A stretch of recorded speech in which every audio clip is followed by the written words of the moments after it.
Hey everyone, you're watching Ash on Comics. My name is Ash, and here's this week's In and Out Weekly Comics pull list for November 14th, 2018. Oh, look at all these number ones. I forgot I was doing this. I came up with this little kooky idea to put number ones as if this is what I was collecting only every week. For a while, man, one of the weeks I think I had like 6, and there were 7 another week. Then I just dropped off my radar, so I'm going to get back into this because I think it's a good way to remind people how many number one issues Marvel is putting out week after week after week. Last week it was 3. The week before that it was 4. This week we're back up to 4. And interesting, so the comic book store this morning, new comic book day with all the hardcore fans. And this comic was getting all sorts of buzz. And the B variant cover, they were limiting to one person, and they had them at the counter. And it's a big store. It's not a little palm and pop store. It's comics and stuff. This is a chain in San Diego. They have like 8 locations. And this issue was all the buzz. And this comic, honestly, I could have forgotten that it even came out. No one was talking about this. I didn't see anyone grabbing it or anything. Nothing. This comic, wow. Like, this, I was like, whoa, Black Order. Oh. Talking about the variants, talking about the art, all that. Nothing. Not one single comment or reference or anything about this book. Sad. Sad days, Marvel. Sad. All right, let's get on. It's supposed to be a pull list video. And I don't pull shitty Marvel comics. I wish I did. I really do want to love Marvel. I'd hate not liking Marvel, but I also hate a bad Marvel. So this is this week's burger. Look at that. Wow, they really did the extra spread this week. Oh, they fucked up again. Gonna have words with them. They're like, what are they fucking? What? Yeah. My comics. Yeah. And here's Green Lantern. Nice poster that they were handing out. It's nice, kind of thick cardboard stock. Gave it to all the people that had a Green Lantern on their pull list. And here's my iPad. You're like, what? Who cares about your iPad? Mark Miller doesn't care about, or Mike Miller, I should say, doesn't care about my iPad. Doesn't seem to care about Comicsgate either. I don't think Comicsgate has a definition. That's because you aren't Comicsgate. You just want to make money off of Comicsgate. Here's one of my favorite YouTube guys, personalities, DC Fans United. Watching a video of his. Aquaman box office projections are grim, but the movie looks great. What is the deal with this, comic fans? You tell me. I think this movie looks fantastic. All the trailers look good. I know it's Aquaman, but I think most people now, with the success of Guardians of the Galaxy, and let's remember, Guardians of the Galaxy was stupid before the movies. No one liked that comic. I think Aquaman looks great. Maybe it's all the disappointing DC movies thus far, so people are feeling like even though the trailers look good, that's going to be terrible. I hope it doesn't suck. I think it looks good. I hope it is good. I hope it revitalizes. But it's a good topic. I'm wondering why other people... Are you one of those people that are like, man, I'm not into the Aquaman movie? Tell me. I'd like to hear. Don't forget lemonade. I get this 44-ounce lemonade, and I get it with no ice because I could drink like 2 of these. I could probably drink more than 2 of these. I just keep sucking it down. And you go, but Ash, I keep hearing that you have ice. That's because I put ice in it when I get home. I drink about that much. So here's my comics. I'm delayed long enough, and I'm sorry if I'm sniffling at all into the video. I'm trying to really pause it or something if I have to make bodily noises. I'm not trying to gross anyone out. I just have bronchitis, and it's tough. It's tough to talk without causing a coughing fit, and then it's also kind of tough to maintain this energy because you don't want your video to say, here's my pull list, I don't feel good.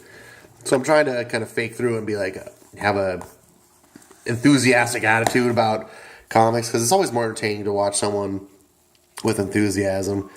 And good Lord, did I get the light in the exact wrong position? All right. Through the magic of editing, not really, just stupid cuts. Natural light. No big bright spots in the sky. This is Detective Comics, 992. And man, my pull list is just starting off so bad. I don't know why anyone would want to watch this. Focus. There we go. Superman.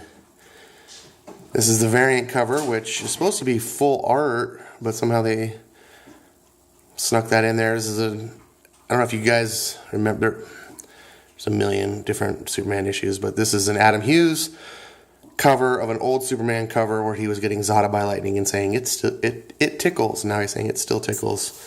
Hee hee, so funny. I wonder if Bendis suggested to Adam Hughes, like, hey, do this, that'd be funny. I don't know whose idea it was, but whatever. Ash, why are you still buying this comic? I don't know, man. I don't know. Well, actually, remember number 4? 4 was actually good. I remember my final critique on it was, if it didn't have the foundation of 1, 2, and 3, it would have been a good book. But those books made 4 faulty because their foundation was bad. I buy this for my friend's daughter. As you may know, if you've watched my videos before, I'm loving the Flash. The Flash always has good alternate covers. Well, not always, but mostly has good alternate covers. I've just been picking them up. Hawkman. These covers are not the covers that started off. But, you can't keep that up forever, especially on an issue title like Hawkman, which not a slight on the title at all. It's just not, an A-list thing. So these still look okay. I like the composition. This artist isn't the best illustrator, in my opinion, but the composition of their pieces are really nice. And the traditional covers are... Ugh. Speaking of good alternate covers, I do not like the new Red Hood Edgelord with the crowbar. I do like this new symbol. Thank you for having his own symbol, no longer a bat symbol. That makes a lot of sense, and I love that it's the inverse image of the hood. Cool. This is Antifa Lord. This is who this guy is. It's terrible. And the Outlaws were great. Artemis and Bizarro. The Dark Trinity, it was a clever idea. It was a good use of those characters. They'll never be used better anywhere else. And it just made for a good... I like team books that aren't Teen Titan ripoffs, because that's every team book that DC seems to know how to do, is some version of Teen Titans. But whatever. Speaking of team books, that's hopefully not a Teen Titans book. This is Electric Warriors number 1, alternate cover. I'm curious about this. I don't know much other than its future cosmic storyline. It's in the DC universe. I like cosmic storylines. It's future, so it doesn't really impact the continuity. But I did like what Steve Orlando was doing with unexpected, creative, original type stories. So I'm curious to see what he does here. It's first issue. Giving it a shot. And Oblivion Song, number 9. Is it 9 already? Man. If you haven't been checking out this book, you can get it cheap on Comixology. I'm not sure if it's expired or not, but they've had it on sale multiple times, and they just recently had it on sale, issues 1 through 6, for like $3 something for the trade paperback. A good sci-fi book. Ninjak number 13. I've started picking up Ninjaks. I am not up on reading them. And here's your chance, people. Here is your chance. I have not read it, so I can't fully endorse it. But New Bloodshot, if you're a collector and you're like, I didn't really want to start in the middle of a run or whatever. Bloodshot Rising Spirit, number 1. If you're looking for superhero comics done differently, that's not Marvel or DC. Maybe it's because you just want something done differently. Maybe it's because you feel slighted by the big two. Whatever your reasons are, like I said, I can't vouch for this creative team because I haven't read it yet.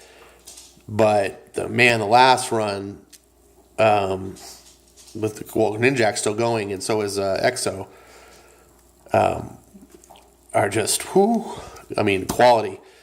So I'm assuming that Valiant's going to keep up the same level of quality. We'll hope. And speaking of hoping of quality, I picked this up with partly cringe. Like, I was like, I don't know. My comic book store doesn't let me flip through and look, but I love Firefly. And it's obvious it's not going to live on in any other medium, so comics will have to do. And I don't know. I'm going to try it out. Let's see. Let's see. I'm cringing already. I feel like it's going to not be. But I was like, well, Greg Pak is a competent writer. He's not the best, but at least he knows how to make a comic. And hopefully he can nail the camaraderie of the characters, the chemistry between them. If he can nail the subtle humor, and if he can mostly nail the libertarian attitude of the show, rebelling against authority. If they can, that has to be, and that's very hard for modern super liberal comics people to do. Libertarian is so far right of what most liberal comics so I'm like, I don't know. So we'll see. I will definitely tell you about this book though, because I don't like reviewing the same stuff every week. I like to have more variety and give you guys, oh, what's this? So my back issues, I picked this up. Look at this. Man, this cover art, so good. Makes me want to like the costume more. And I do like actually this look of the. Get rid of that stupid crowbar. Superheroes don't use crowbars. But look at this. So when this issue came out, my comic store messed up on my pull list, and they didn't pull it, and I missed this cover. So I went and bought the janky foil cover that they've been doing, which the foil version of this particular comic is, I think, the worst of all the foils. And I didn't even see this issue. They didn't even have it on the shelf. So I was like, whatever, I'll just pick it up. Then they got some more of these in, and I saw it, and I was like, oh, this is what I missed? And I was really kind of mad inside because they didn't pull it, and then it was $9.99. Because my store's a chain, so I'm betting another store didn't sell out. They went and got them, brought them back to their store, and then marked up the price. And I was pissed. I was like, I'm not paying $9.99 for this book that you guys are supposed to put in my pull list. So it came up in conversation today, and they're like, oh, yeah, well, you should have told us. We would just sell it to you for normal price if it's our fault, da-da-da. And I was like, well, you got one on the shelf. So I still was hesitant because I don't want to pay $3.99 again. But they gave me my $3.99, actually, with my 20% discount. So, yeah, I really want this cover. I can give away the other one and, what have you. But just a neat little anecdote story about my store. Comics and stuff in San Diego. Love you guys. You've always done good on me. And even when you mess up, you always try to make good. And that's it. So this is my pull list this week. I'm sorry that I'm not funny and energetic. Not that I'm ever really funny. What do you think is going to be the best? I got 2 Valiant. Look at that. 2 Valiants. And an India. Boom. Ooh, I'm scared. I'm so scared. Oblivion Song might be the... I don't know. This is good stuff. Look at us. Good. Oh. All right. Here's the question. Which is going to be worse? Superman or Firefly? Oh, that's a matchup. What's going to be crappier? All right, guys, thanks for watching. Put your votes down below. I want to know, and I'll do reviews on both.